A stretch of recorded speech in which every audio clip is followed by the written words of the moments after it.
አላህን እንዲያከብሩ ለአላህ እንዲገዙ ለዛ ነው አጋንንትን አላህ የፈጠረው።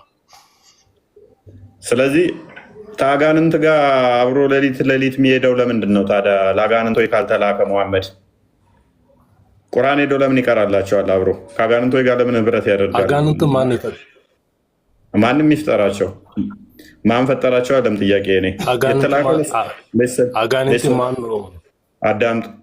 አዳምጡ። አጋንንትን እኔ መሐመድ ፈጠራቸው አልወጣኝም። ለአጋንንቶች ተልኮ አልተላከም ብለኛል። ለሰዎች ነው የተላከው ብለኛል። ለሰዎች ከተላከ ሰዎችን ነው እንጂ ቁርአን አብሮ ማስቀራት ያለበት ከአጋንንቶች ጋር ህብረት ለምን ያደርጋል ታዲያ? ለአጋንንት ካልተላከ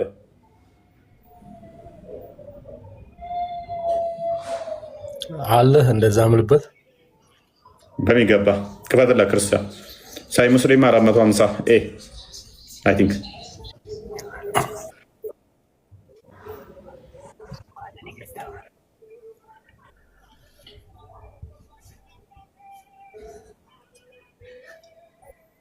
አንተ ሌሊት አጋንንት ጋብዞ ያውቃል? ሌሊት አጋንንት ቢጋብዝ ተከትለ ትሄዳለህ? ሌሊት ተነሳ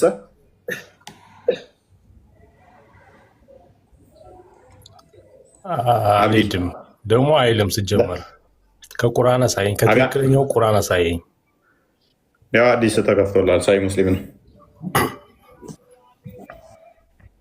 ከቁርአንም እናሳየዋለን፣ ግን መጀመሪያ ኢንሲደንቱን እናሳየው። እንዴት መሐመድ ሄዶ ለአጋንንቶች ቁርአን እንደቀራላቸው ማለት ነው። ምን ይላል ራሱ ቻፕተሩ? ችግር የለውም። እሺ እያሳየውን ባቡ ራሱ ምን ይላል? ሪሳይቲንግ አውት አላውድ ኢን ሰች ሱብህ ኤንድ ሪሳይቲንግ ቱ ዘ ጂን፣ ለጂኒዎች ቁርአን ሪሳይት ስለመደረግ የሚናገር ክፍል ነው። ከሳይ ሙስሊም 450 ላይ ይገኛል ማለት ነው። ምን ይላል? ዳውድ ሪፖርትድ ፍሮም አምር፣ ዳውድ ከአምር እንዳስተላለፈው ይላል። አያስክድ አላቅማ if Ibn Masud was present with the messenger of Allah on the night of the jinn, the night when the prophet met them. አላቅማን ጠየቅኩት ኢብን መስዑድ ከሙሐመድ ለሊት ለጂኒዎቹ ቁርአን ሲቀራላቸው ከሱ ጋር እንደነበረ ጠየቅኩት ይላል። ኢብን መስዑድ ምን አለ? አይ አልነበርኩም አለ። but we were in the company of the messenger Allah one night and we missed him. ነገር ግን አንድ ሌሊት ከአላህ መልእክተኛ ጋር ነበርን እና አጣ ነው። we searched for him in the valley and in the hill and said, በሸለቆም በተራራም ፈለግ ነው ነገር ግን ልናገኘው አንቻልንም። he has neither been taken away by jinn or has been secretly killed. እና ወይ ተገድሏል ብለን አሰብን ወይም በጂኒዎች ተወስዷል ብለን ተጨነቅን አለ። he the narrator said, ተራራቂ እንደተረከው we spent the worst night which people could ever spend. ሰዎች ሊያሳልፉት ከሚችሉት በላይ በጣም ከባድ የሆነ ሌሊትን አሳልፈን ነበር። when it was down we saw him coming from the side of Hiri. ነገር ግን በነጋ ሰዓት አብዲ መልካም ቃሲም እንኳን ደህና መጣህ።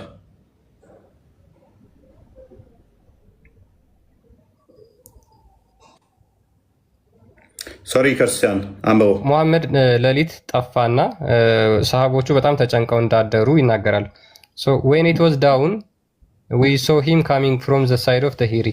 ነገር ግን ጎህ በቀደደ ሰዓት ሌሊቱ ሲያበቃ ማለት ነው ሙሐመድን ከሂሪ አቅጣጫ ሲመጣ ተመለከት ነው። we said, messenger of Allah, we missed you and searched for you but we could not find you and we spent the worst night which people could ever spend. ምን አሉት ከዛ በኋላ ሙሐመድ ሆይ ፈለግንህ ነገር ግን ልናገኝ አልቻልንም እና ሌሊቱን ሙሉ ያሳለፍነው ማንም ሰው ከሚያሳልፈው በላይ በጣም ከባድ ነበር ይሉታል። he the prophet said, ነብዩ መልሶ እንደዚህ ይላቸዋል የት እንደነበረ ሲነግራቸው ማለት ነው። there come to me an inviter on behalf of the jinn, ከጂኒ ወገን የሆነ ጋባዥ ለኔ መጥቶ ነበር and I went along with him and recited to the Quran. ከነሱ ጋር ሄድኩኝና ቁርአን ቀራሁላቸው አለ። ሙሐመድ ሌሊት ሄዶ ከጂኒዎች ጋር ማለት ነው ቁርአን ቀራላቸው። he the narrator said, ተራኪውም እንደዚህ አለ he then went along with us and showed us their trace and trace of their embers. ከዛ በኋላ ሙሐመድ ምን ያሳያቸዋል? የጂኒዎቹን ኮቴ ያሳያቸዋል። the jinn asked him the holy prophet about their provision. ከዛ በኋላ በዛ ሌሊት ጂኒዎቹ ስለ ምግባቸው ለሙሐመድ ይነግሩታል። ኤቭሪ ቦን ኦን ዊች ዘ ኔም ኦፍ አላህ ኢዝ ሪሳይትድ ኢዝ ዩር ፕሮቪዥን። ሙሐመድ ምን ይላቸዋል? የትኛውም አጥንት የአላህ ስም ከተጠራበት በኋላ የእናንተ ምግብ ነው ይላቸዋል። the time is it will fall in your hand, it would be covered with flesh and dung of the camel fodder for your animals. ከልክ አጥንት እንደወደቀ በእናንተ እጅ ሲገባ በስጋ ይሸፈናል እና የግመሎችም ኩበት ለእንስሳቶቻችሁ ምግብ ይሆናል አላቸው። the messenger of Allah said የአላህ መልእክተኛም ለሰሃቦቹ ምን አላቸው? ዶንት ፐርፎርም ኢስቲንጃ ዊዝ ዲስ ቲንግስ፣ በእነዚህ አትጸዳዱ፣ በኩበትና በአጥንት ማለት ነው።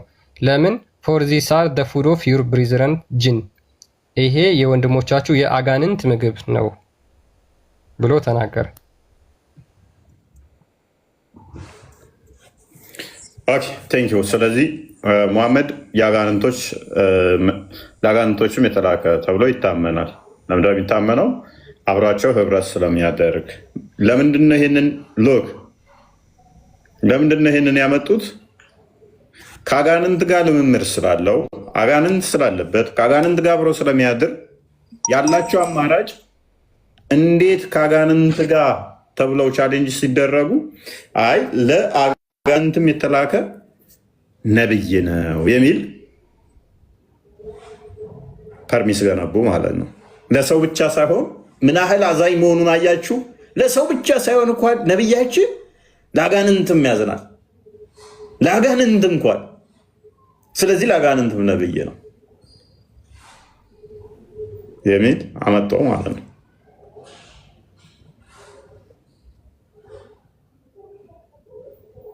ኦራይት፣ ለአጋንንትም ነብይ ከሆነ ቁርአኑ ደግሞ እንደዚህ ይላል። አንድ የክፈተው 6:130 ፈይሰል እንዴት ነህ? እንዴት ነህ? ፎይ ሰላም ነው?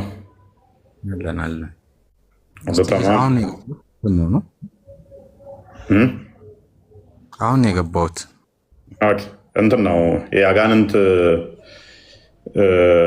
ሙሐመድ ለአጋንንትም የተላከ ነብይ ነው አይደለ? እንደ እስልምና እንደዛ ነው የምታምኑት? ኢንጀነራል ያው አጋንንቶችም ኢቨን ኤንጅሎችም ሁሉም ነገር ማለት ነው አላህ የላካቸው ለሰው ልጅ ነው። አጠቃላይ ነብያችን ደግሞ የሰው ልጅ አንድ አካል ስለሆኑ በዛ ኢንክሉድ ይደረጋል። ከመልእክተኛ አንጻር የሰው ልጅማ እኔም ሰው ነኝ አንተም ሰው ነህ፣ ነብይህ ግን መልእክተኛ ነው ብለህ ነው ለሰዎች። ስለዚህ ለአጋንንት ተልኳል ብለህ ታምናለህ? ሙሐመድ ለሰዎች ላይ የተላከው ለአጋንንትም ነው፣ ሁሉንም ለማስተማር ነው። ስለዚህ ይሄ ክፍል እንደዚህ ይላል። እስኪ ቆይ ይህችን ክፍል እናንብባትና ብዙ እጠይቅሃለሁ። እንደዛ ከሆነ ሁሉንም ለማስተማር ከሆነ ስለዚህ አጋንንትንም ሊያስተምር ነው የተላከው ማለት ነው። የሚያስተምረው በቁርአን ህግ ነው፣ መሰረት ነው አይደለ? ኦኬ፣ ይህንን የቁርአን ክፍል አሁን እንዲህ ብሎ ይቀራላችኋል ማለት ነው። የጋኔንና የሰዎች ጭፍሮች ወይ አሁን የጋኔኖችና የሰዎች ጭፍሮች ወይ አንቀጾችን በእናንተ ላይ የሚተርኩ የዚህንም ቀናችሁን ቅጣት ማግኘት የሚያስፈራሯችሁ ከእናንተው የሆኑ መልእክተኞች አልመጧችሁንም ይላል። ስለዚህ ከራሳቸው የሆነ መልእክተኛ መጥቷቸዋል እያለ ነው። የሚመጣቸው ከማን ነው? ከራሳቸው ሆነ። ሙሐመድ አጋንንት ነው እንደ ዘርያው አይደለም። ይሄንን ሲያነቡት ካዳ ምን ብለው የሚረዱት? ሙሐመድ አጋንንት ካልሆነ ጀሰን ኖርማል ሂውማን ቢንግ እኮ ነው። ሱራ 17:64 ላይ ደግሞ አጋንንት ሰዎችን ሊጋራ ይችላል። አጋንንት ካልሆነ ዘርያው ሙሐመድ ይህንን ቁርአን ሲቀሩ አሁን ያሉ ጋር አጋንንቶች ለምሳሌ የሚመሩበት ከሆነ በሙሐመድ መልእክት በመጣው በቁርአን የሚመሩ ከሆነ ጋኔንና የሰዎች ጭፍሮች ወይ አንቀጾችን በእናንተ ላይ የሚተርኩ የዚህንም ቀናችሁን ማግኘትን የሚያስፈራሯችሁ ከናንተው የሆኑ መልእክተኞች አልመጧችሁምን ይባላሉ። በነፍሶቻችን ላይ መሰከርን መጥተውልናል ይላሉ። የቅርቢቱም ህይወት አታለለችን በነፍሶቻችን ላይ በእነርሱ ካዲዎች የነበሩ መሆናቸውን መሰከሩ ይላል። ስለዚህ መተውልናል ይላሉ። ከማን ወገን? ከእናንተው የሆነ። ስለዚህ መሐመድ የአጋንንት ወገን ነው አይደለም? ነው አይደለም? ስለዚህ ለአጋንንቶች አልመጣላቸውም ማለት ነው መሐመድ። ኔቨር መጥቶላቸዋል አጋንንቶች? አይደለም አልሄደላቸውም። ለአጋንንቶች አልሄደላቸውም ማለት ነው።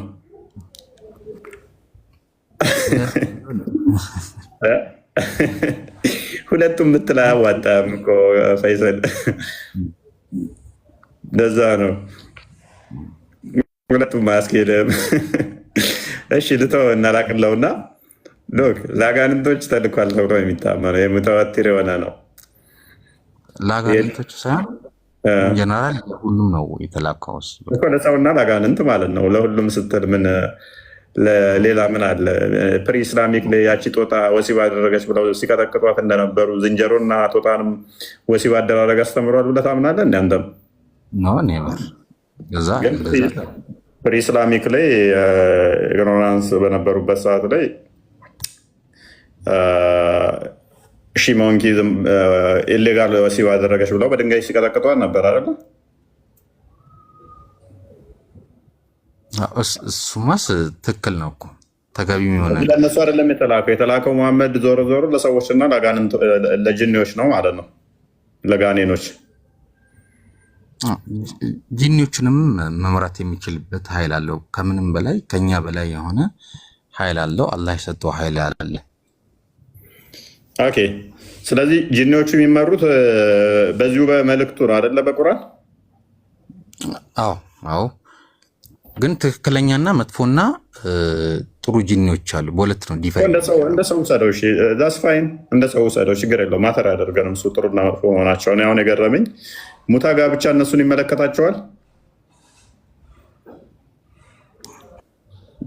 ነው ከፍለው ምናምን ወሲብ ያደርጋሉ። ጂኒዎች በጣም ብዙ ፓወር ነው ያላቸው፣ ብዙ ፓወር ነው የተሰጣቸው። እኔ ምን አገባኝ ስለ ፓወራቸው? አንተም እኮ ብዙ ፓወር ሊኖር ይችላል እኮ ስፖርት ከሰራ አሁን ካለህ ይልቅ። መሐመድ ለምሳሌ ብዙ ፓወር አለው በወሲብ ላይ ከሆነ ደግሞ የ40 ሰው ወሲብ ጉልበት ነበረው። እኔ ስለሱ አይደለም ጥያቄ። በቁርአን ነው የሚመሩት ከተባለ ከቁርአን ውስጥ አንዱ ደወጀል ሙታ ነው። ወሲብ ማድረግ ገንዘብ እየከፈሉ የሆነ ፎጣ ነገር ቢሆን ሰጥቶ፣ ስለዚህ እነሱም ወሲብ ያደርጋሉ እንደዛ እየከፈሉ ምናምን ነገር። በቁርአኑ የሚመሩ ከሆነ አያደርጉም የሚል ማስረጃ አለ። የራሳቸው ፓወር አለ፣ የራሳቸው መንገድ አለ። ኬታ መጣው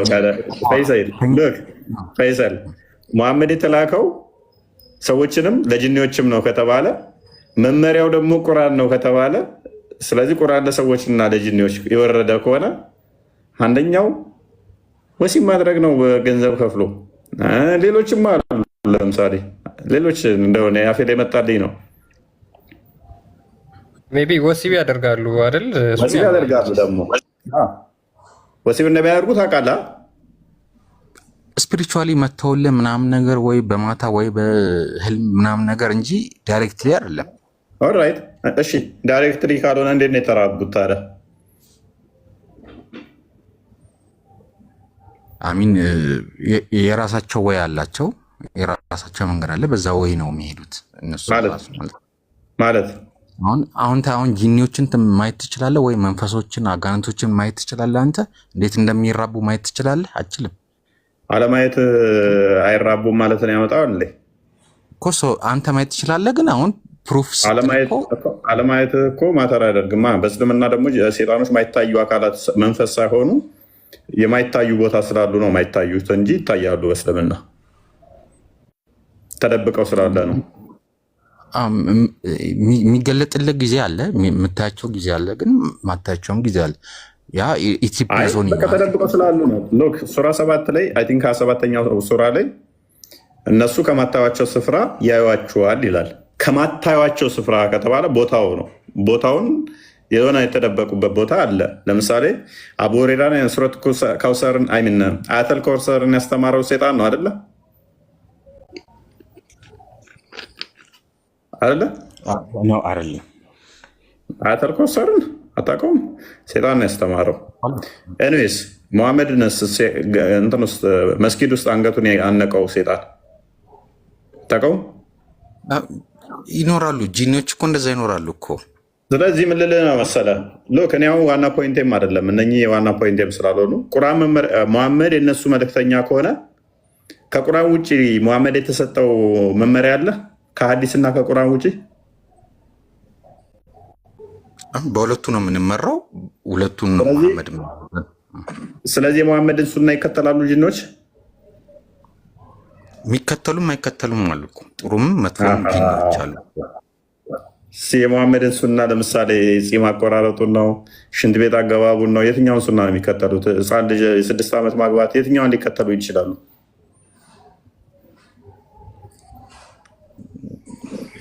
ኤግዛክትሊ ይሄ ነው ብዬ እንትናልም፣ ግን ዋናው ግን እንደሆነ ታውቃለህ፣ በቁርአንና በሀዲሱ ነው የሚሄዱት ሁሉም። አሁን በቁርአንና በሀዲስ የሚመሩ ከሆነ ተስማማን እኮ። አሁን ቅድም ምን ብላኝ ነበር? ግን አሁን ወደ እኔ መጣ መልሰህ በቁርአንና በሀዲስ ነው የሚመሩት አልክ።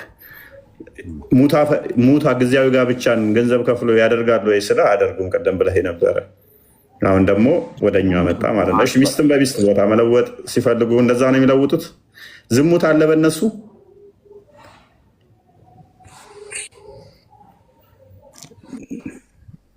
የለም አይታወቅም። መጥፎ ጂኒዎች ያደርጋሉ። ስለዚህ ስንት ነው የሚያገቡት በእነሱ? እንደ ሰው 4 ነው።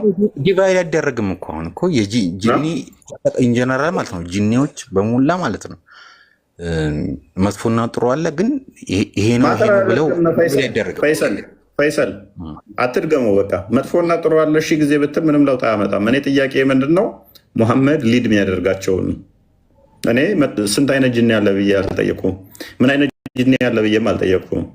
በቁርአኑ የሚመሩት ካልኩህ እንግባባለን ማለት ነው፣ የትኞቹን እንደሆነ አንተ በምታምነው ሎጂክ መሰረት አይደል?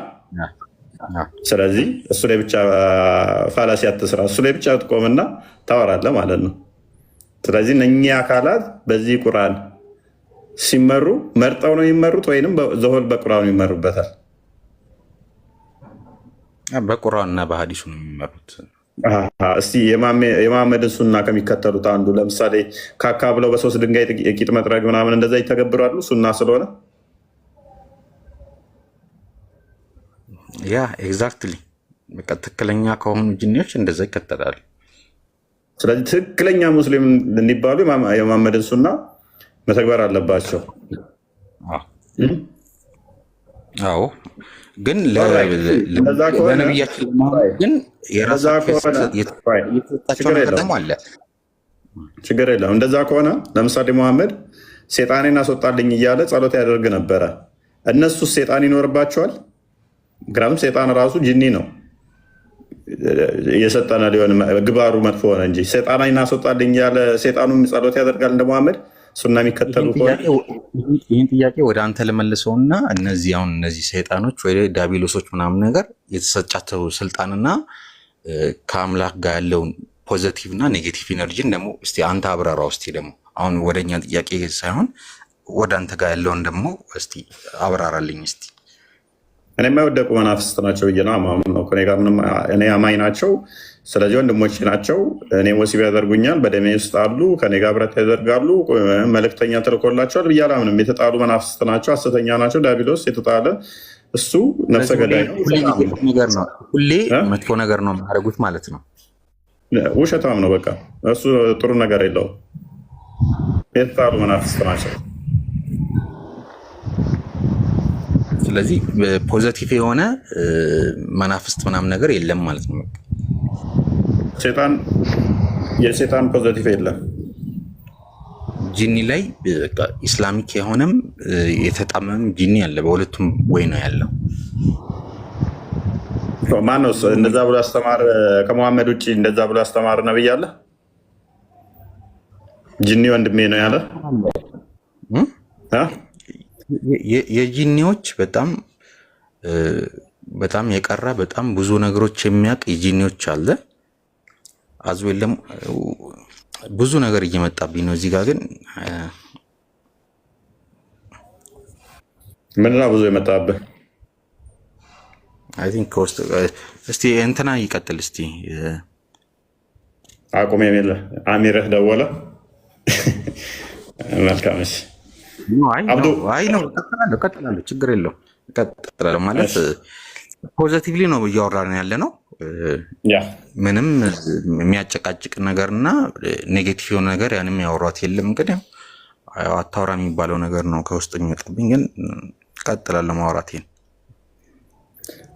በርታ ለአጋንንት ዲፌንድ ከማድረግ ይልቅ ክርስቶስን ዲፌንድ የምታደርግበት ቀን ደግሞ እንደሚመጣ ተስፋ አደርጋለሁ ጸሎት አደርግልሃለሁ አጋንንትን ዲፌንድ አታደርግ ስለ አጋንንት ክርስቶስ እነሱ ሐሰተኛ ናቸው አጋንንት ሰይጣን ሐሰተኛ ሐሰት አባት ተብሎ የተጠራ ነው ክርስቶስ የመጣው በስጋ የተገለጠው የአጋንንትን ስራ ሊያፈርስ ነው መጽሐፍ ቅዱስ በግልጽ ምን ይላል መሰለ ዕብራውያን መልእክቱ ላይ የሐዋርያው ቅዱስ ጳውሎስ በሁለተኛ ምዕራፉ ቁጥር 15 ጀምሮ እነሆ ክርስቶስ በስጋ ተገለጠ ይላል ለምን የአጋንንትን ስራ ሊያፈርስ ይላል እንዲሁም በዮሐንስ መልእክት ላይ የአጋንንት ስራ ለማፍረስ የእግዚአብሔር ልጅ ተገልጧል ይላል ክርስቶስ አጋንንትን ዲፌንድ አናደርግም እኛ ዲፌንድ የምናደርገው ምንድነው በስጋ የተገለጠ ስለኛ የታየውን ስለኛ መከራን የተቀበለውን ስለኛ ቤዛ የሆነውን ሞቱን በሞቱ ሽሮ የተነሳውን እሱን ክርስቶስን እንሰብካለን እንጂ አጋንንትን አንሰብክ አጋንንት ወንድሜ ነው አጋንንት እንዲህ ነው አጋንንት ዘመዴ ነው አጋንንት አልጋ ልቀቁለት አጋንንት ምግብ እንደዚህ ያደርጉለት አጋንንት ወሲብ ያደርገናል አጋንንት እንደዚህ ከኛ ጋር ማይ ነው እያልን አጋንንትን ዲፌንድ አናደርግም ይሄ በክርስቶስ አጋንንት የሚወጣበት ደግሞ ወይ ያለው አይደል እናንተ ጋር የክርስቶስ ስም አጋንንትን ያስወጣል እኮ ስለዚህ እሱን ዲፌንድ የምታደርጉበት መንገድ ራሱ ማለት ነው አይ ቲንክ ኔጌቲቭ ነው ወይ ነው ብዬ ነው ምን አይነት ኔጌቲቭ ወይ ለምሳሌ አሁን እሱን ለምሳሌ የሚወጣበት መንገድ ማለት ነው በዚህ በኩል እንደዚህ ውጣ በዚህ በኩል እንደዚህ አርግ ምናምን ነገር ሲባል እሱን ትሪት የሚደረግበት ወይ አለው ጸበልም ላይ ይሁን ምናምን ነገር ላይ ትሪት ተደርጎ የሚወጣበት ምንድነው ትሪት የምታደርገው ነገር የለም እንደ እንቁላል እንንከባከበው እንደ ደግሞ ኮንፊውዝድ እያደረጉኝ ነው እዚህ ጋር በእናትህ ሲንከባከቡት ካየ የሆነ ሲያስለፈልፉ ካየ እነሱ ራሱ ቢዝነስ እየሰሩ ነው የኔ ያስካት ማን ትባላለህ ተናገር አንተ ምናምን የሚሉ ካያቸው አኗር ፈይሰል ሸቃይ ናቸው እነሱቸው ሸቃይ ናቸው እንደዚህ ትልልቅ መቁጠሪያ ነገር እያስጠበቅ ማይክ እንደዚህ ካየው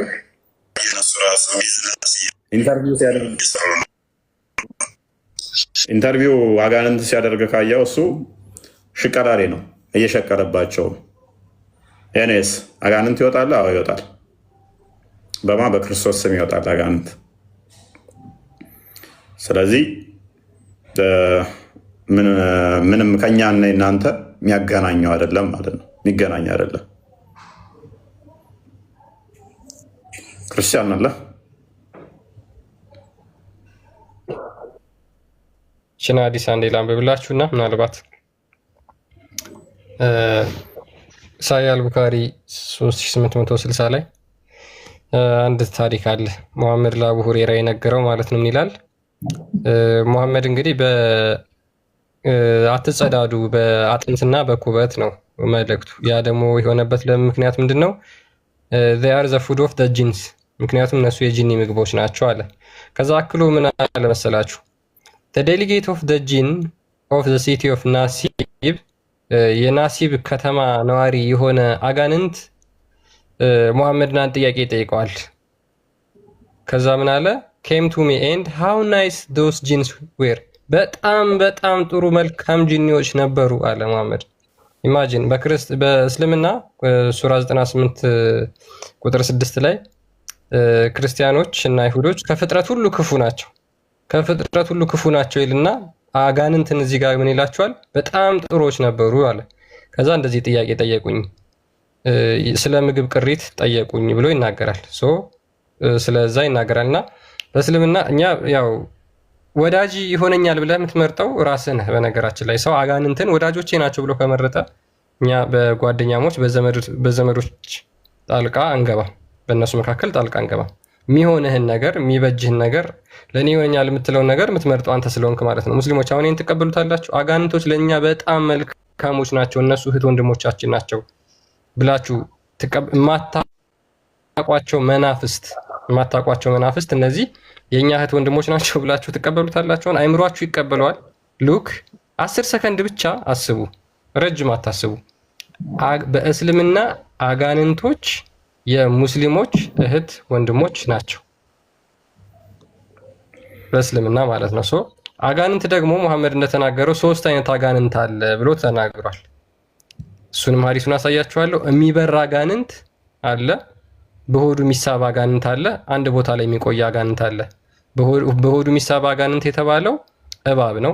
በራሪዎች አጋንንቶች አሉ። ሉክ እባብ የሙስሊሞች ወንድም ሊሆን ይችላል ማለት ነው። ስለዚህ ሙስሊሞች እባብ ወንድማችሁ ነው፣ እባብ ወንድማችሁ ነው። ምክንያቱም አጋንንት 3 አይነት ብቻ ስለሆነ ብሎ ስለተናገረ ሙሐመድ ማለት ነው።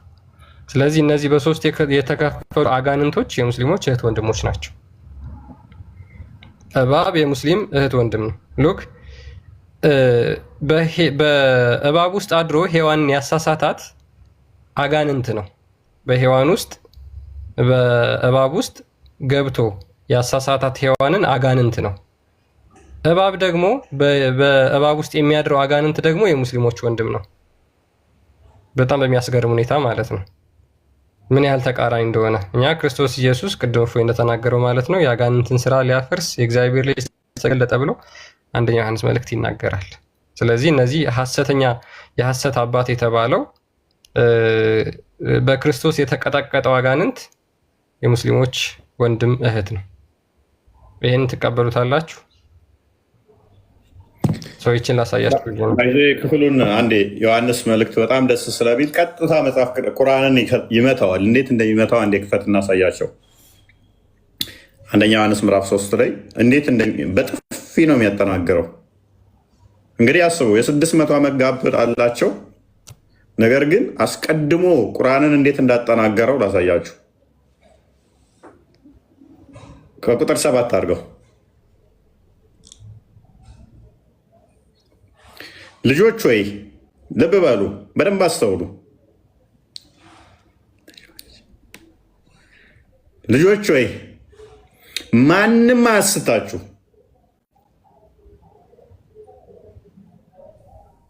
ምን አጽንኦት ስጡ። ምን ልጆች ወይ ማንም አያስታችሁ፣ እርሱ ጻድቅ እንደሆነ ጽድቅን የሚያደርግ ጻድቅ ነው።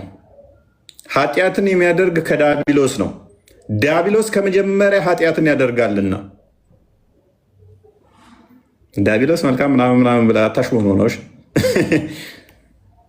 ልጅ ከሆንክ ጽድቅን ታደርጋለህ። ልጅ ተብለህ እንድትጠራ ጽድቅን ማድረግ አለብህ። ዲያብሎሳዊ ከሆንክ ደግሞ ዲያብሎስ ከመጀመሪያም ኃጢአትን ያደርጋልና። ዮሐንስ ወንጌልም ላይ ምዕራፍ 8 ቁጥር 44 ላይ እርሱ ከመጀመሪያም ሐሰተኛ ነበረ፣ የሐሰት አባት ነበር፣ ነፍሰ ገዳይ ነበር ይለዋል ክርስቶስና። ስለዚህ አለ፣ በደንብ አስተውለዋል። ስለዚህ የዲያብሎስ ስራ እንዲፈርስ ምን ስለዚህ የዲያብሎስ ስራ እንዲፈርስ የእግዚአብሔር ልጅ ተገለጠ። እግዚአብሔር ልጅ የለውም የሚል ካለ የዲያብሎስን ስራ ነው የሚተገብረው። የዲያብሎስ አስተምሮ ነው እስልምና ስንል ለምንድን ነው አላህ ልጅ የለውም ኢሳ አላህ ልጅ አይደለም የሚል ተረት ተረት ይዞ ስለመጣ ነው። ከ600 ዓመት በፊት ግን ምን ብሎናል? የዲያብሎስን ስራ ለማፍረስ የእግዚአብሔር ልጅ ተገለጠ። ከእግዚአብሔር የተወለደ ሁሉ ኃጢአትን አያደርግም፣ ዘሩ በእርሱ ይኖራልና። ከእግዚአብሔር ተወልዷል፣ ኃጢአትን ሊያደርግ አይችልም። እግዚአብሔር ልጅ የተገለጠው በስጋ ለምንድን ነው? የዲያብሎስን ስራ ለማፍረስ ነው። ወልድ የአብ ልጅ አይደለም የሚል፣ ክርስቶስ የእግዚአብሔር ልጅ አይደለም የሚል የዲያብሎስ አስተምሮ ነው። አሁን በደንብ አስተውሉ።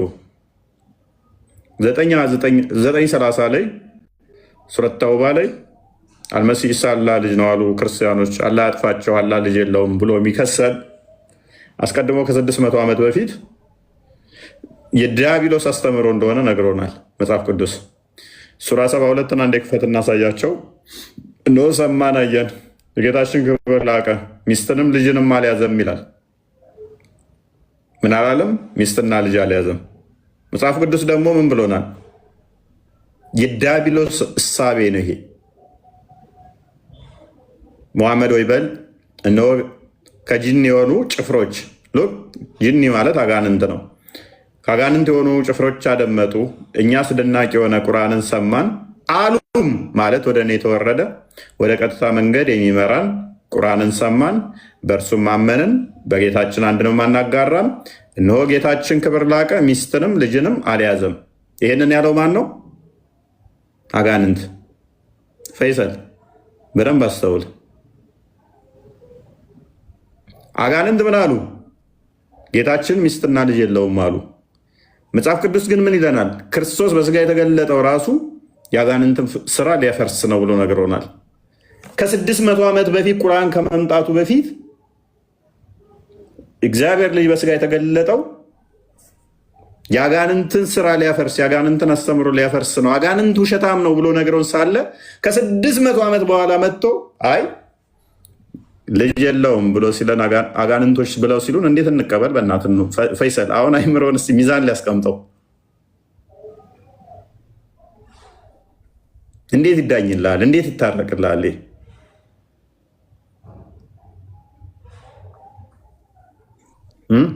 ሁለቱም ፓራ አድርግለት እስቲ ባዮ ደስ ይለኛል። እስቲ እንትኑ ፓራ አድርገው ክርስቲያን። ይህንን አጋንንቶች ናቸው የተናገሩት፣ ጂኒዎች ናቸው። ሰው ምን አሉ? አስቀድሞ መጽሐፉ ምን አለን? ስለዚህ የዲያብሎስ ስራ እንዲያፈርስ የእግዚአብሔር ልጅ ተገለጠ። ከቁጥር 8 ጀምር አድርገለት።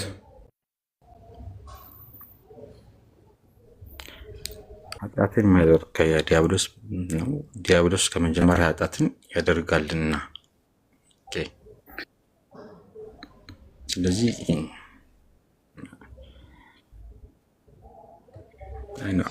አንደርስታንድ አድርጌዋለሁ። ስለዚህ ሎክ ዲያብሎስ ከመጀመሪያ ሐሰተኛ ነው፣ የሐሰት አባት ነው። ዮሐንስ ወንጌል ምዕራፍ 8 ቁጥር 40 ላይ እንደሚናገረው ማለት ነው። እዚህ ጋም ደግሞ ምን አለን? ኃጢአትን የሚያደርግ ከማን ወገን ነው አለን? ከዲያብሎስ ወገን ነው። እናንተ ግን ምን ትሉናላችሁ? ነው ዲያብሎስ ወገን አለን፣ ኃጢአት ማደርጋለ ትሉናላችሁ። መጽሐፋችን ደግሞ በግልጽ የነገረን ከተጣሉ መላእክት አንዱ ዲያብሎስ ከተጣሉ መላእክት ውስጥ ነውና የእሱ ነገድ ምንድነው? እሱ የተጣሉ ናቸውና የወደቀ ነውና ያ የወደቀው መናፍስት ደግሞ ምንድነው? ኃጢአትን የሚሰራ ነውና እሱ ሐሰተኛ ነውና የእግዚአብሔር ልጅ ወይም ወልድን የሚቃወም ነውና እሱም የተገለጠው በስጋ የተገለጠው ማንን? እሱን ሊያፈርስ ነው፣ ሊያፈርሰው ነው የተገለጠው። ይሄ በሆነበት ላይ ወልድ የተገለጠውን ስለዚህ የዲያብሎስን ስራ እንዲያፈርስ የእግዚአብሔር ልጅ ተገለጠ። ከ600 ዓመት በኋላ መጣና ከዛ አይ እግዚአብሔር ልጅ የለውም፣ ሚስት የለውም፣ ሚስት ስለሌለው ልጅ የለውም። አንደኛው ይሄ ነው። ሁለተኛ ማቴዎስ ወንጌል ላይ የሚገኘው ቶፒኩ አይሆንም። ክርስቶስ መሰቀሉን የሚቃወምን ሴጣን ብሏል። ሴጣን ነው የሚቃወም፣ እኔ መጣሁት ልሰቀል ነው ብሏል። ከ600 ዓመት በኋላ መጣና ክርስቶስ አልተሰቀለም አለ ዲያብሎስ። እንዴት እንመነው? ከዛ የክርስቶስን መሰቀል የሚቃወም አስቀድሞ ከ600 ዓመት በፊት ምክንያቱም ለቤዛን ዓመት በኋላ አልተሰቀለም። የሚቃወሙት ሴጣን እሳቤ ያላቸው እንደሆነ ነግሮን ማለት ነው። እዚህ ጋር በተመሳሳይ የለውም ልጅ ምናምን ብለው የሚሉት የዲያብሎስ እሳቤ ያላቸው መሆኑን ከ600 ዓመት በፊት ተነግሮን ከ600 ዓመት በኋላ መጥቶ ቁርአኑ ላይ አድርገው አሁን አጋንንቶ የተሰበሰቡና ምን አሉ? ጌታችን እኮ ሚስት የለውም፣ ስለዚህ ልጅ የለውም። ያው ልብ በል ሙሐመድ ሆይ ይታያል። ሙሐመድ ሆይ በል እነሆ ከጅኒ የሆኑ ጭፍሮች ቁርአንን አደመጡ፣ እኛ አስደናቂ የሆነን ቁርአን ሰማንም አሉ። ማለት ወደ እኔ ተወረደ፣ ወደ ቀጥተኛው መንገድ የሚመራን ቁርአንን ሰማን፣ በእርሱም አመንን፣ በጌታችንም አንድንም አናጋራም። እነሆ የጌታችን ክብር ላቀ፣ ሚስትንም ልጅንም አልያዘም። ሰውን የአጋንንትን ምስክርነት ተዛ በኋላ እንዴት ነው የማዳምጠውና የምሰማው? ነቢያት ሁሉ አጋንንት የተጣለ እርኩሳን መናፍስት እንደሆነ፣ አጋንንት ሐሰተኛ እንደሆነ፣ እግዚአብሔርም ልጅ እንዳለው ከነገሩኝ በኋላ ወልድ በስጋ የተገለጠው ደግሞ የአጋንንትን ስራ ይሄንን ሊያፈርስ መሆኑን ከነገረኝ በኋላ አንድ አይደለም እጅግ መዓት ማስረጃዎች እያለኝ ከ600 ዓመት በኋላ መጥቼ የአጋንንትን ምስክር ሰምቼ አጋንንት ትክክል ነው ብዬ አላህ ሚስት ስለሌለው ልጅ የለውም ብዬ እንዴት ነው የምከተለው?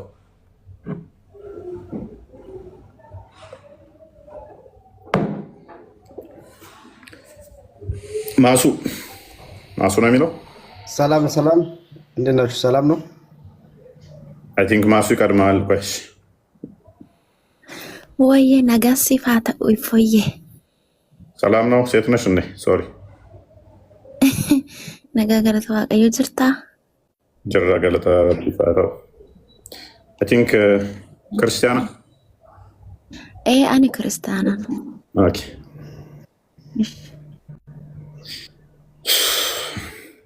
ወንድማችን እንኳን ደህና መጣሽ። እሺ እንዴት ነው ጋዝ? ሰላም ነው ይመስገን ነው አላህ አልሐምዱሊላህ። ከክርስትና የሆነ ጥያቄ ለጠየቅ ፈልጌ ነበርና የተነሳው ላይ የምትለው አለ። ቅድሚያ የአጋንንትን ምስክር ነው የምትሰማው ወይንስ የክርስትናውን ትጠይቃለህ? ከዛችኛው መልስን ቀጥል። ክርስቲያን ቀጥል ነው ሳይሆን እኔ ለመጠየቅ ነው የፈለግኩት። እኔ ለመጠየቅ ነው እንዲጠይቀኝ ሳይሆን እኔ ሊጠይቁ ነው የፈለግኩት ከክርስትና ማለት ነው። አይ አልመልስም በጠይቀኝ የምትል ከሆነ ችግር የለውም ሊወጣ እችላለሁ። አንድ መልስና ትጠይቃለህ አልኩህ። ምን አልከኝ? አንድ መልስና ትጠይቃለህ። ኦልሞስት እኛም ስለጨረስን አይ እኔ ቅድሚያ ሊጠይቅ እፈልጋለሁ። እኔን ከመለስክልኝ ልጠይቀን ትችላለህ። ግን ትጠይቃለህ አልኩህ እኮ። ሙሐመድ የአጋንንት መልእክተኛ ነው ብለህ ታምናለህ? ይኸውልህ አዳምጠኝ ወንድም፣ እኔ የፈለግኩት ጥያቄ ሊጠይቅ ነው ስለ ክርስትና። አንድ ሶስት ጥያቄዎች ጥያቄዎች እነዚህን ጥያቄዎች ሊጠይቅ እፈልጋለሁ። አይ ያጠይቀኝ ከሆነ ችግር የለውም። ትጠይቃለህ። 4 ጥያቄ ሆነ ምንም ቅድሚያ አንድ ጥያቄ መልስ አልኩህ። ሙሐመድ ያጋንንት እዚህ ጋር ይኸውልህ አዳምጠኝ። እኔ ስለ እስልምና እውቀት ከሆነ አንዴ ፎይ በጣም ስለ እስልምና እውቀት የለኝም። ብዙ ጠይቃቸው ጥያቄዎች አሉ፣ ግን ያው መለሱ ስለ እስልምና እውቀት የለኝም። ኦኬ ሙሐመድ የአጋንንት መልእክተኛ እንደሆነ ሳታውቅ ነው ጥያቄ መጠየቅ የፈለከው ክርስትና ላይ? ስለ ክርስትና ነው። አይ ጠይቁኝ የምትል ከሆነ ችግር የለውም። በእኔ የተነሳ ደግሞ እስላሙ ህዝብ እንድነካ አልፈልግም። ታውቃለህ፣ እዚህ ጋር መጥቶ እስልምና እንዲነካ አትፈልግም፣ ክርስትናን ግን መንካት ትፈልጋለህ። ጥያቄ ነው። እሺ ማህመሮ ናችሁ። ለምሳሌ እናንተ ማህመሮችን እንበል ታስተምራላችሁ ልበል። አስተማሪ መቼስ መጠየቅ አለበት አይደለም? መሰለኝ ክርስቲያን አለቀሰ። አይ አንጠየቅ መጠይቁት የምትል ከሆነ ችግር የለውም። እኔ ግን የፈለግኩት መቼስ ስታስረዱና ስለ መጽሐፍ ቅዱስ ምናምን ታውቃላችሁ ብዬ አስቤ ሊጠይቁ ነው የመጣሁት። ለመጠየቃው ስለጠይቅ እኔ እንድጠይቁኝ አልፈልግም። ግልጽ ነው፣ ምክንያቱም ስለማላውቅ። ኦኬ እግዚአብሔር ፊታውን ብለህ ታምናለህ? እፎይ አሪፍ ርዕስ ይዤ እመጣለሁ ነገ፣ በዛ ዲስከስ እናደርጋለን። እሺ በርታ።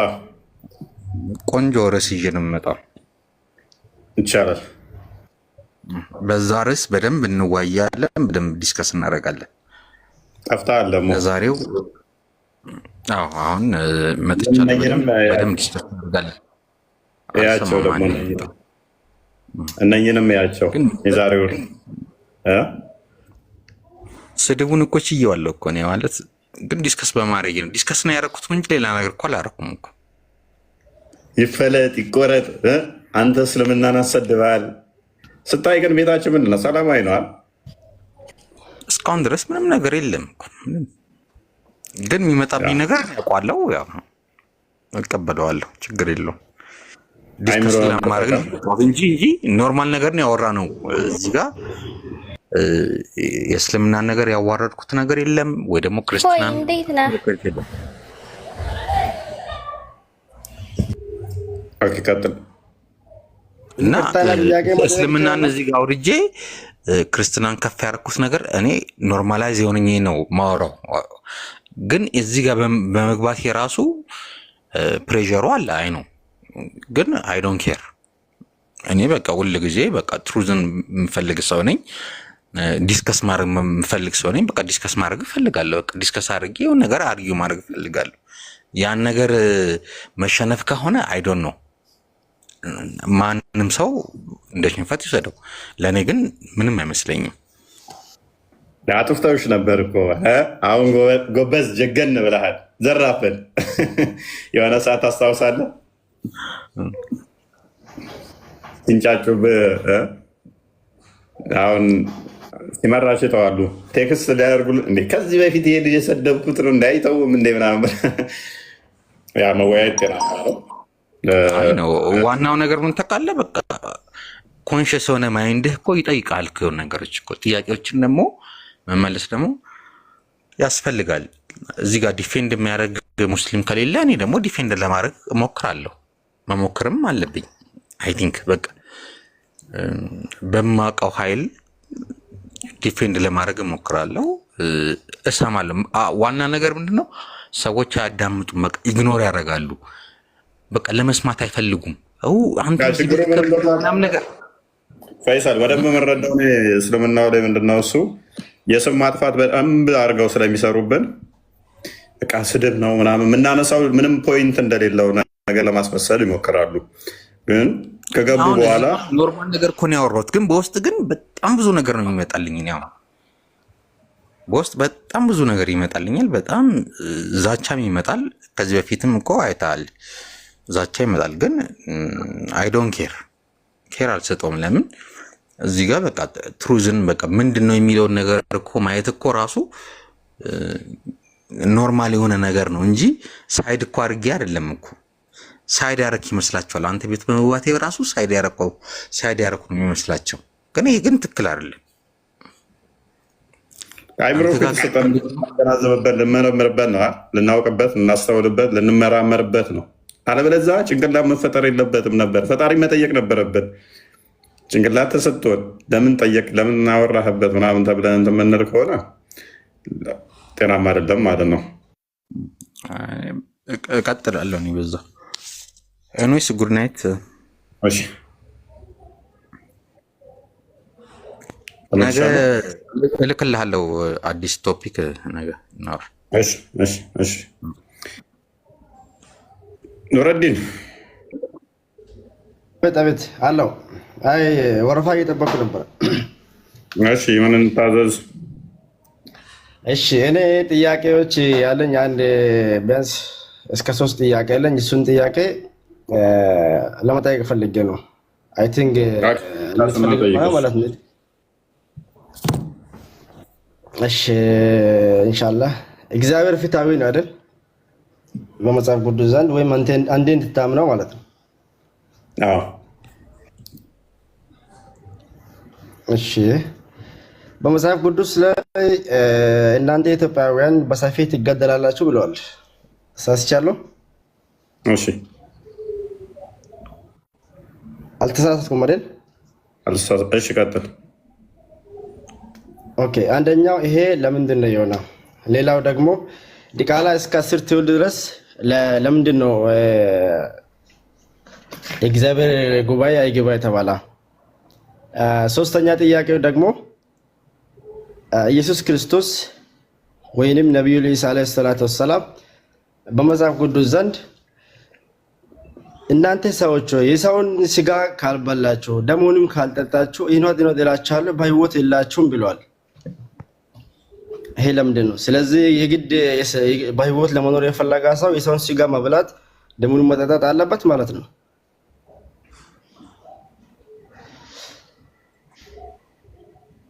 እሺ ጨርሻለሁ።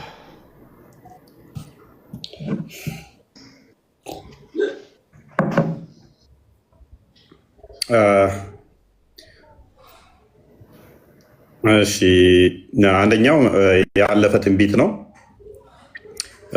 ማንኛውም ኃጢአት ሲሰራ እግዚአብሔር ትንቢት ሊነገር ይችላል። ሰው ያ ትንቢት ተነገረባቸው ማለት ኢትዮጵያ የሚለው አክቹዋሊ አሁን በዚህ ጋ ኤርትራ፣ በዚህ ጋ ሶማሊያ፣ በዚህ ጋ ኬንያ እንደዚህ የሚያዋስኗትን አሁኗን ቅርጽ እንዳታስብ። አይ ቲንክ ትንቢተ ዕንባቆም አይደለም፣ ትንቢተ ምን ላይ ነበር የነበረው? አይደለም እኮ ስለ ኤርትራ ሶማሊያ ምናምን አይደለም። እናንተ ኢትዮጵያውያን በሳይፌ ትገደላላችሁ። ስለዚህ ትንቢት ነበረ። በጊዜው ሊዋጉ ይሄዱ ነበረ። ስለዚህ ትንቢት ተነገረባቸው። ጣዖት አምላኪያንን ደጋፊ የሆኑ ይሄንን ሲመጣ ትንቢት ይነገርባቸዋል ማለት ነው። ሶፎንያስ ላይ ቴንኪው። ስለዚህ ትንቢቱ ተፈጽሟል በጊዜው። ያ ትንቢት ተነገረባቸው፣ አረፉ፣ ይህንን በማድረጋችሁ በሴፍ ትወድቃላችሁ ብሎ መነገሩ ፍትሐዊነቱን የሚያጓድል አይደለም። እኛ አምላካችን ፍትሐዊ ነው ብለን እናምናለን በሚገባ። ፍትሐዊ ነው ስንል አይፈርድም እያልን አይደለም፣ ይፈርዳል እያልን ነው። ፍትሐዊነቱ ፍርዱን የጣሰ ስላልሆነ ያ በሴፍ መመታታቸውን በሴፍ ሊገሉ ሄደው ራሳቸው በሴፍ ቢወድቁ ፍትሐዊነቱ የሚያሳየ ነው፣ እንደው ፍርዱን የሚያሳየ ነው ማለት ነው። ስለዚህ ፍትሐዊነቱን የሚጥስ አይደለም። ሜይ ቢ አንተ እንዴት አይተው እንደሆነ አላውቅም። ቁርአን ላይ ለምሳሌ እጅግ ብዙ ቦታዎች ጣልቃ አትግባ፣ እጅግ ብዙ ቦታዎች ላይ አሉ። ጣልቃ አትግባ አይደለም። ስለ ቁርአን እንሄዳለን። መጀመሪያ ስለ የጠየቁት ጥያቄ አታልቅስ። የምንም ፍትሐዊነት ነው የጠየቀው እኮ። ፍትሐዊ የሚባለው ምንድነው? እሱ ከሜዳ ተነስቶ ጦርነት ተከፍቶበት ልክ ለምሳሌ ባኑ ቁረይዛዎችን መሐመድ እንዳደረጋቸው ከሜዳ ብድግ ብሎ ነው እንሂድ መስጊዳቸውን እናውድም ያለው። አይሚን ባኑ ቁረይዛዎች ጋር ሄደ ከመስጊድ ቁጭ ብለው በነበረበት ሰዓት ላይ ሄደን ንብረታቸውን እንውረስ፣ ሄደን እነሱንም እናውድማቸው አላቸው። ተስማሙ። ሄደ። ከዛ ወዲያ ምንድን ነው ያላቸው? እስልምና ትቀበላላችሁ ወይንስ ላስወጣችሁ ከዚህ ሀገር አላቸው። ለምን ነው የምታስወጣን ሲሉት መሬት የኔና የአላህ ብቻ ነች። ስለዚህ ኧረ ወንድም ስለምንድን ነው እያወራ ያለው? ስለምንድን ነው? እኔ እኮ ጠየቁት ስለ ክርስቲያን። አታልቅስ። ስለዚህ ልወጋ ከመጣ ትሞታለህ ተብሎ መነገሩ የፈጣሪን ፍትሐዊነት የሚያጓድል አይደለም። ፕሊስ ሰውየው ምን ነው? አታልቅስ። ፍትሐዊ አይደለም የሚባለው ለምንድን ነው? መቼ ነው ፍትሐዊ አይደለም አንድ ዳኛ ወይም የሚባለው? ምንድነው እሱ? የሰው ንብረት ሂድና ዝረፍ፣ ሂድና ሰዎችን ቄያቸው ላይ ጉዳቸው ግደላቸው ቢባል ፍትሐዊ አይደለም። ነገር ግን ልገል ከመጣ ትሞታለህ ተብሎ መነገሩ፣ ትንቢት መነገሩ፣ ተመለስ ከዚህ ጥፋት እንዲህ በማድረግ ሴፍ ይዘህ ስትሄድ በሴፍ ትሞታለህ ተብሎ ትንቢት መነገሩ አይ እንዲህ ብለህ ተናግራልና ፍትሐዊ አይደለህም የሚያስብለው አይደለም። ፈጣሪ ፍትሐዊ ዳኛ መሆኑን የሚያሳይ ነው። ምክንያቱም ከዛኛው ወገንም ያሉት እነሱም ፍትህን ስለሚፈልጉ ማለት ነው። አጥቂው ብቻ ሳይሆን ተጠቂውም አካል ፍትህን ስለሚፈልግ ሁለቱንም ያገናዘበ ስለሆነ ፍትሐዊ አይደለም የሚባለው መቼ ነው? ሳይ ሙስሊም 21 ላይ፣ ሳይ አልቡካሪ 25 ላይ ሙሐመድ ምድር ሁሉ የኔና ያላህ ነች ብሎ ሰዎችን እስከ የመን፣ እስከ ቱርክ፣ እስከ ሊባኖስ፣ ኢራን፣ ኢራቅ ድረስ ሄዶ የገደለበት ነው። ባኑ ቁሬዛ፣ ባኑ ናድርና ባኑ ቁነይቃን ወይንም ደግሞ ካይበርን ከሜዳ ተነስቶ ንብረታችሁ ያምራል ብሎ ሄዶ ጅም ያደረጋቸው እሱ ፍትሐዊ አይደለም። ለምን አልለኩትም? አንደኛ፣ ሁለተኛ ደግሞ ቄያቸውን ሄደው፣ ሶስተኛ ደግሞ በግዴታ ቆንጆ ቆንጆ ሴቶች ስላሉ ሴቶቹን ለመውሰድ ወሲብ ለማድረግ ስለሆነ ልክ ሳይ ሙስሊም 1406 ላይ እንደሚናገረው ማለት ነው። ስለዚህ ይሄንን የመራው አካል ፍትሐዊ አይደለም እንላለን። ነገር ግን ጣዖት አምላኪ የሆነና ጣዖት አምልኩ ብሎ የሚመጣ አካል በሴፍ ትሞታለህ ረፍ የሚል ትንቢት ቢነገርባቸው ከፈጣሪ ሕግና ስርዓት ወጥተው እንደዚህ አይነት ነገር ውስጥ ቢገቡ ትንቢት ቢነገርባቸው የፈጣሪ ፍትሐዊነት ማጓደል አይደለም። ሌላኛው ምንድነው? እሱ ዘዳግም ምዕራፍ 23 እና እንደገና ደግሞ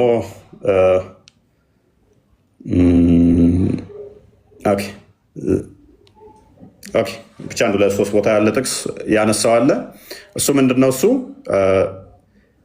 ልጅ በአባቱ ኃጢአት አይጠየቅም። በመሰረቱ እስከ 10 ትውልድ ድረስ ዲቃላ ይግባ ብሏል። ወዴት ነው አይግባ የሚለው? አንድም ወደ ጉባኤ ነው። ወደ ጉባኤ ደግሞ የማይገባበት ምክንያት ምንድነው? እሱ ጉባኤው የእግዚአብሔር ጉባኤ ነው። የእግዚአብሔር ጉባኤ ከሆነ ደግሞ ዘሌዋውያን ምዕራፍ 17 ላይ ለአሮን ነው የተሰጠው። ክህነት በአሮን በኩል ስለሆነ ያንን የሚያመለክት ነው። ዲቃላ የሚላቸው ይሄ አንተ እንደምታውቀው አይደለም። ዲቃላ ከወለድክ ለምሳሌ የራስን ልጅ ማግባት ትችላለህ በእስልምና። ልጅህ ግን ገነት አይገባም። ከአንድ ጀምር ያንብብ። ከአንድ ጀምር አዳምጥ። እሺ ማስረጃ ከሆነ በትክክል አውጣና አንብብ። እስኪ ዘዳግም 23 አንድን አውጣና አንብብ። ለምን አፍራለሁ? እንዴ ምን ያሳፍረኛል? ያው ጠቀስኩት እኮ እንደውም ያልጠፋብኝ ጥቅስ እሱ ነው። ጠቀስኩት ያልኩ። ቀጥል። ክፈቶች ክፈታውና አንብብ። መቼስ ታነባለህ አይደለም? ዘዳግም 23 1 አውጣና አንብብ። ከዛ ደግሞ ዮሐንስ ወንጌል 6:52 ታነበልኛለህ። አትሩጥ። አይሻን መሐመድ ሲያይ እንደሮጠ አትሩጥ። ተረጋጋ። ክፈት። ስለ እስልምና አልጠየኩም እኮ ስለ ክርስትና የጠየኩት። ተረጋጋና ስለ ቁርአን ስለ ሐዲስ ምናምን አትበል። አትሩጥ ነው ያልኩህ። መሐመድ አይሻን ሲያየት እንደሮጠ አትሩጥ ነው ያልኩት። እንትና መክፈት ይችላል ወይ ነው? ሜይ ቢ መከፈት አለበት ስላለ ክርስቲያን መክፈት ይችላል። 23ን ጀምሬ አንብበው። ፎሎወር ስላለው ክፈተው። እሺ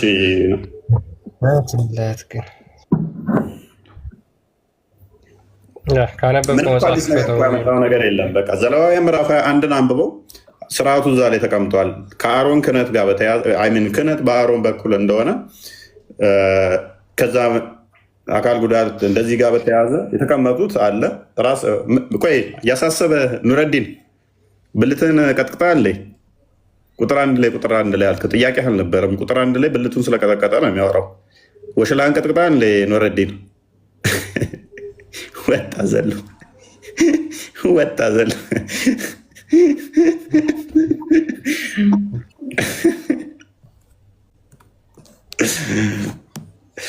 ቁጥር 1 ላይ ወሸላ የሴቷንም በዛው ስሙን ጠርቶ ማለት ነው። እንግሊዝኛ ስለሆነ ኖርማል ነው። ቁርአን ላይ አለ። ለምሳሌ ፈርጅ ብሎ ነው ያስቀመጠው። ፈርጅ ማለት የሴቷ ስሙን ጠርቶ ብልት ሳይሆን ስሙን ጠርቶ ፈርጅ እንደዛ ነው። እና ስለዚህ ለጣዖት ራሳቸውን ስለሚሰዉ ነው። ስለዚህ ምንድነው እዛ ክፍሉ የሚናገረው? ልጅ ማይመለስ ከሆነ በኃጢአቱ የሚቀጥል ከሆነ የአባቱን ግብር የሚተገብር ከሆነ ኦኬ የአባቱ ቅጣት ለልጁም ምን እየሆነ ጦሱ እየመጣበት ይቀጥላታል ማለት ነው። የሚመለስ ከሆነ ልጅ የአባቱን ኃጢአት ማይሰራ ከሆነ ሕዝቅኤል ላይ ምዕራፍ 18 ላይ ቁጥር 4 ሕዝቅኤል ምዕራፍ 18 ቁጥር 20 ላይ እንደሚናገረው አባት የልጁን ኃጢአት አይወርስም ስለሚል አባት በልጁ ሊጠየቅ አይጠየቅም ማለት ነው። ነገር ግን አባት የሰራውን ኃጢአት ልጅ የሚሰራው ከሆነ ይቀጥላል ማለት ነው። ምሕረትን አያገኝም ማለት ነው። እና ያንን የሚያመለክት ነው። ሶስተኛ የጠቀሰው ጥቅስ ምንድነው? እሱ ዮሐንስ ወንጌል ምዕራፍ 6 ላይ ከቁጥር 48 ጀምሮ እስከ 58 የሚገኝ